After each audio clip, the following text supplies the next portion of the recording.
Hi, welcome to Spiritual Shenanigans. I am Jose Lindsay. I am your host and guide here in Spiritual Shenanigans. And we're going to start off with pretty much the reason why I started this channel. To start with, the things that nobody talks about when you're on a journey of either self discovery, spirituality, when you're awakening.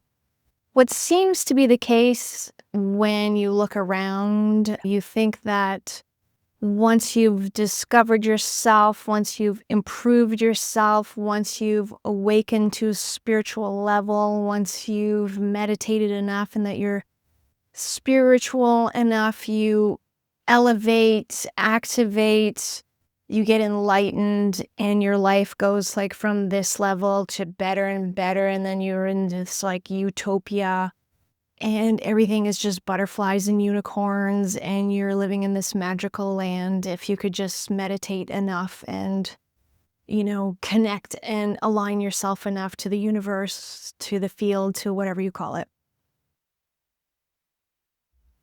What people don't talk about is, in my experience, it is not like that at all. So I'm going to talk about my particular experience and see if there's anything that relates there. So, just a little bit of background. I got married at a young age at 23. I had my first son, Tyler. Decided to stay at home. I had Tyler when I was 27. Then we had Ryan. And by the time Ryan was 2 or 3, I was at home for, at that point, 7, 8 years. And I wasn't doing yoga and things at the time, and it was really hard staying home with a couple of kids. I was by myself. My friends didn't have any kids. I was pretty isolated. And as much as having kids and being at home is awesome, it's also really challenging, sort of doing Groundhog Day and the same things over and over again. And there's not necessarily anybody to talk to because I have kids. As much as I love my kids, it was challenging. And I ended up, to be very honest, completely lost myself in the role of a mom. I no longer did the activities that I liked. I didn't have a career anymore. I didn't have time to read books. So basically, my days consisted of 24/7 taking care of my boys, which I wouldn't have it any other way. If I went back and did it again, I would do it again. It's just to say that I lost who Jose was in the mix. And then I started to almost be a little bit resentful and just thinking in my mind, maybe I was missing out on some things, or maybe I should be doing something else, and that I'm just, changing diapers and spending half my life in the kitchen cooking things and going to daycare groups and things like that. So I got to, I'm going to say, a pretty low place where I would wake up and say, is this really all there is to life? Not in a depressed way, but just, I don't know. I didn't have any focus. I wasn't very positive. And just at that time, I started doing Kundalini yoga. I started going every week. To make a very long story very short, I ended up going to Kundalini training to become a Kundalini yoga instructor. I went to New Mexico. I had never been away from my kids in 8 years. They were 8 and 4 at the time. I left for a month. This was a huge, huge deal. And it was a concentrated Kundalini yoga experience in New Mexico. Again, fast forward through that month, we're just doing a lot of things, and just to show how sort of negative I was and not open, we would do these like what I would call like weird chanting and mantras and some weird movements. At the beginning, when I used to do them, I was just like mad about them and thought it was weird. I wanted to leave the first week, but I stuck at it.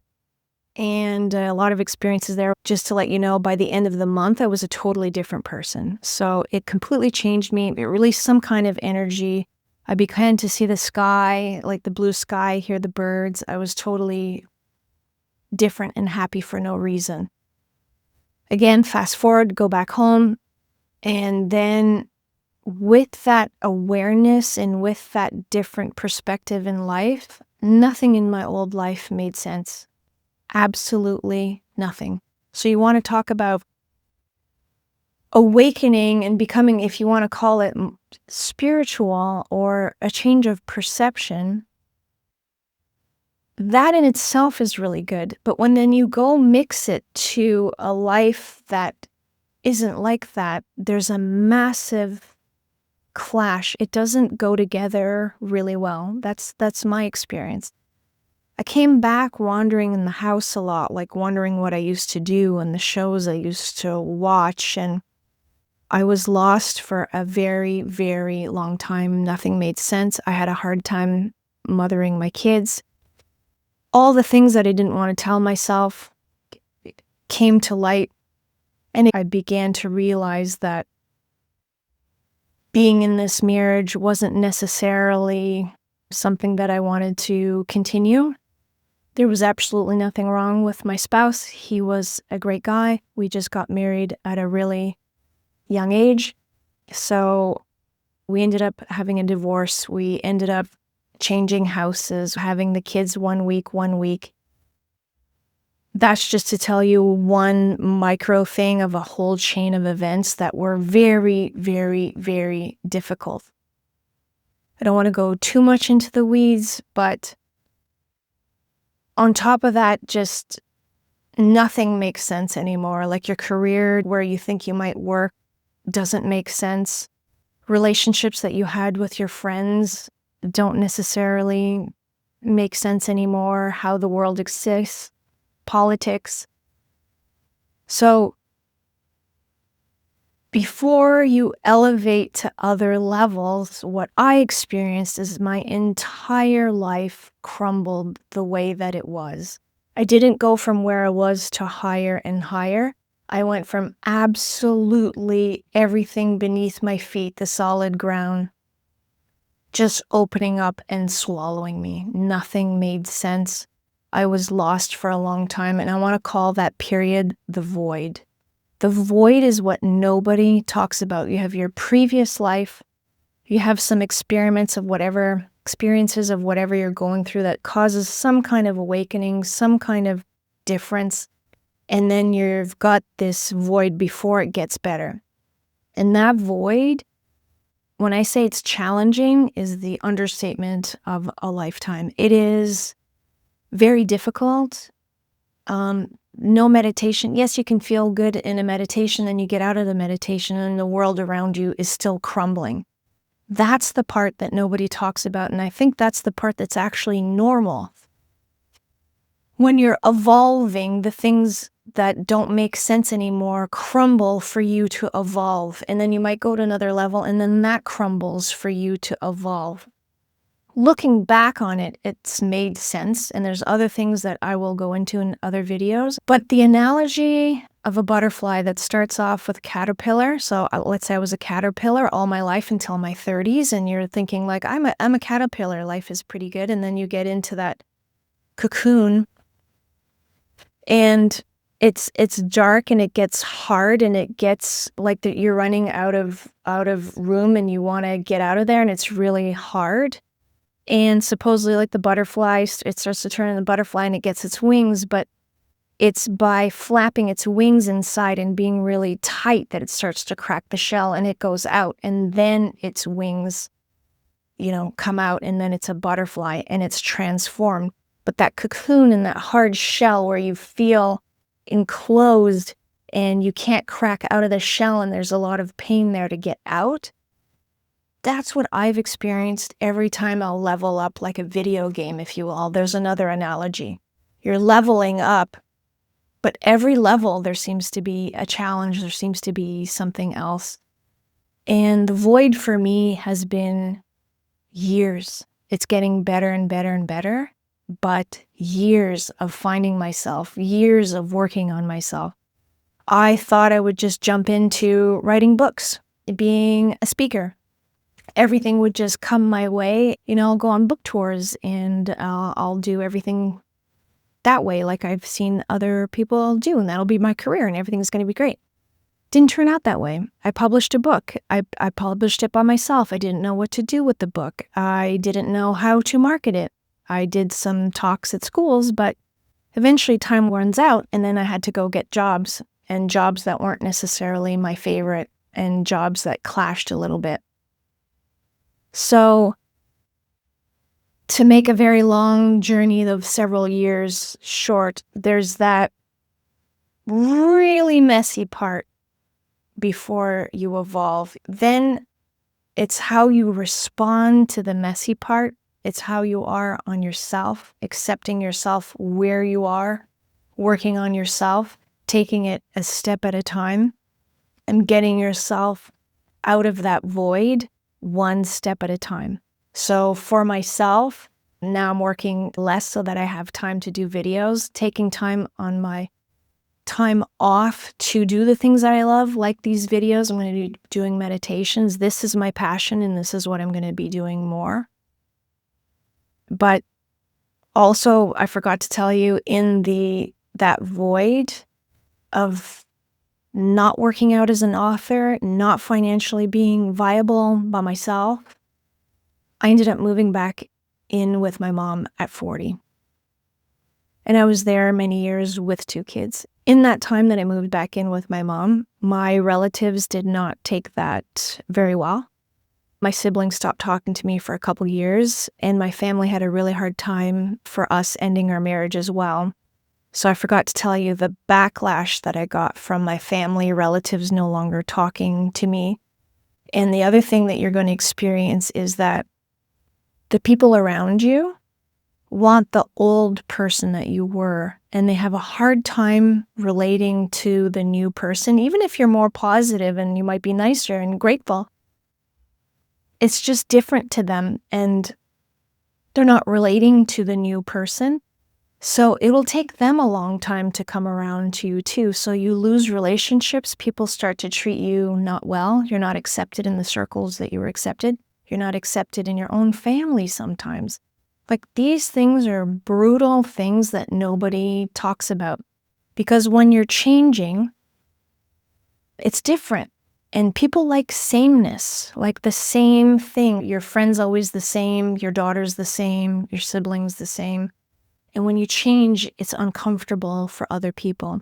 And what I've come to realize is that in the things that maybe I wasn't treated the greatest and it was shocking at times, really those people want you to be safe. They want all the good things for you, and they're worried about you. Like, what the hell are you going to go do? Writing these books and making videos. Like, go get a job, go do those things, because they want you to be financially stable. So it comes from actually a very good place. Now that I've had time to look back and look at the things I went through over all of the years, it makes sense. Like, everybody just wants the best for you. It just might not seem so at the time. The other thing I've learned is to, not in a rude way, but start listening less to the opinions of others, which is harder for me to do. I'm a people pleaser. I like to make people proud and my mom proud and do the things that are expected of me. But as you're following your heart and as you're going, especially down a different path, you have to follow your own intuition. And it sounds easy, but it's really not. It's really not, because it's your internal compass, and you might be hearing 4, 5, 6 opinions out there that seem to outnumber your compass, your inner guidance, because it's 1, it seems like, versus 6, and you're like, well, maybe I'm crazy. Maybe that's not right for me. And I've had to learn that you listen to your own intuition. And sometimes that's a whisper, and it's going to depend on what you're tuning into more. Are you going to tune into what other people are saying? Or are you going to tune into this more? And once you start taking the focus off of what other people are saying and you start to tune in more and more into what you're feeling and what you think the path is, as you focus there, it gets louder and louder and louder, and then you have more and more courage to do the things that you want to do. The other thing, as I'm talking about, is courage. These videos right here have taken me years to do this. There's always going to be a fear. There's always going to be maybe not doing it right. There's always going to be doubting yourself. I'm doubting myself as I'm doing this video right now. Okay, I don't know how this is going to turn out. I don't know how this channel is going to turn out. But I just have this inner knowing that I'm not the only one, and if I just share freely to people out there, you might be going through the same things and struggling, and that you may feel comfort by learning from my story from years ago and what I did with that. So follow the inner guidance when you're going through that void. Okay, so that void is going to look different for other people, but man, is it messy. And the only way, and it's dark. So if you can consider it like a dark cave, the only way you're getting out of there is your flashlight, and your flashlight is here. It's your inner light, and you have to flash that. A little bit less in your mind, a little bit less of what you should do. Flash this, your inner light. That's how you get out of the cave. Then you go on the other side, and stuff starts to get better and better and better and better. If you're in the void, if you're entering the void, or if you relate what I'm saying and you're just on the other side of void, know that I think this is normal. I think a lot of people are going through this, and I think it's just not discussed. Keep on going. Keep on shining your light. Go through all the messiness. It'll start to get less and less and less messy, and then the path will get more and more clear. You've got this. You're not alone. I'm there with you.